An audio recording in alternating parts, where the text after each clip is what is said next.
Alongside the full EML view, Mesher gives you 3 focused views that allow you to zero in on specific parts of an email without wading through the entire raw file every time. So here's a quick breakdown of each one. So first up, we have email headers. Now, email headers are notoriously difficult to read in the raw form. It's just a dense wall of technical key value pairs with no visual separation. So this header button right here solves that. Simply click on it for any analyzed email, and what you'll see here is a human-readable, color-coded view of the full header.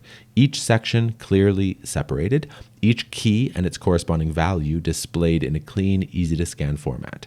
So if you need to reference specific header fields during an investigation, or if you need to cross-check a finding or simply present header data in a way that's more legible to someone less technical, this is the view that you should reach for.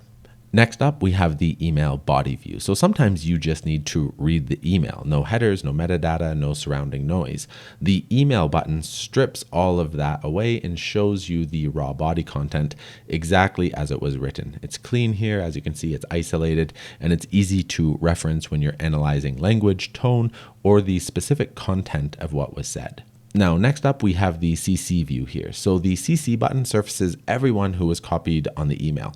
In complex investigations, particularly corporate cases involving multiple parties, knowing who was CC'd can be just as important as knowing who sent or received the email. This view makes that information immediately accessible without having to dig through the full header or EML file just to find it. So together, these 3 views give you surgical access to parts of an email that matter most at any given moment. So that's the header, email, and CC views in Mesher in a nutshell. I hope you enjoyed this, and I'll see you over in the next one.